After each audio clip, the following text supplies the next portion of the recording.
கர்த்தர் நல்லவர். ஆண்டவராக இயேசு நாமத்தில் உங்களுக்கு வாழ்த்துக்களை தெரிவித்துக் கொள்கிறேன். ஆண்டவராக இயேசு கிறிஸ்து இந்த பூமியில் வாழ்ந்தபோதும் சரி, இப்பொழுதும் சரி, அவர் நன்மைகளை செய்கிறவராகவே சுற்றித் திரிவதாக வசனம் சொல்கிறது. ஆண்டவராக இயேசு கிறிஸ்துவை தேடி வந்தவர்கள் எல்லாம் ஆரோக்கியம் பெறுவதையும், சுகம் பெறுகிறதையும், அற்புதங்களை பெற்றுக்கொள்கிறதையும் வேதாகமத்தில் பார்க்கிறோம். இப்பொழுதும் அதை தான் அவர் செய்து கொண்டிருக்கிறார். ஆண்டவராக இயேசு கிறிஸ்து அவர் வாழ்ந்த காலகட்டத்தில் சில நபர்களை தேடி சென்றும் அற்புதங்களை செய்கிறத நம்ம பார்க்குறோம். சில நபர்களை தேடி செல்கிறார், அவரிடத்தில் சென்று அங்கே அற்புதம் செய்கிறத பார்க்கிறோம். 38 வருஷமாக படுத்திருந்தவன், நோயோடு நடக்க முடியாமல் வேதனையோடு படுத்திருந்தவனை, படுத்த படுக்கையாக இருந்தவனை ஆண்டவர் அவனை படுக்க எடுத்து கூட நட என்று சொல்லி அவனை சுகமாக்குறத நம்ம பார்க்கணும். அப்பொழுது அவனோடு கூட அநேகர் படுத்திருந்தார், நோயோடு வேதனையோடு படுத்த படுக்கையாக அநேகர் இருந்தார்கள். ஆனால் அந்த மனுஷனை மட்டும் குறிப்பிட்டு அந்த மனுஷனை மாத்திரம் ஆண்டவர் சுகமாக்கினார்.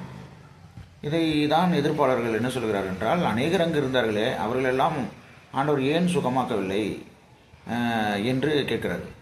நன்றாக புரிந்து கொள்ள வேண்டும். இயேசு கிறிஸ்து அவனிடத்தில் வந்தார். அவனுடைய இருதயத்தில் விசுவாசம் இருந்திருக்கலாம், விசுவாசமும் விருப்பம் இருந்திருக்கலாம். மற்றவர்களிடத்தில் அது இல்லாமலும் இருந்திருக்கலாம்.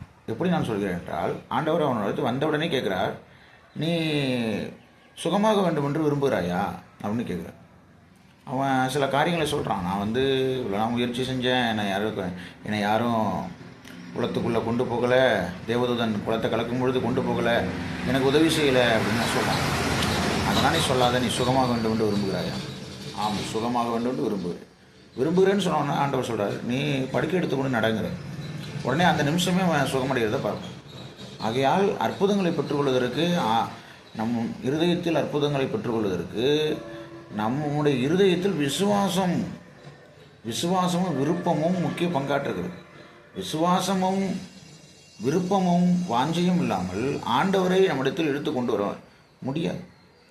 அதனால் சிலர் அற்புதங்களை பெற்றுக்கொள்கிறார்கள், சிலர் ஆரோக்கியமடைகிறார்கள், சிலர் ஆரோக்கியமடையாமல் இருக்கிறார்கள். என்ன காரியம்? ஆண்டவரிடத்தில் எந்த பட்சபாதமும் இல்லை. ஆண்டவர் நன்மை செய்கிறார் தான் என்றும் சுற்றித் திரிகிறார். ஆனால் நம்முடைய இருதயத்தில் இன்னும் விசுவாசத்தில் பலப்பட வேண்டும், விசுவாசத்தில் வளர வேண்டும்.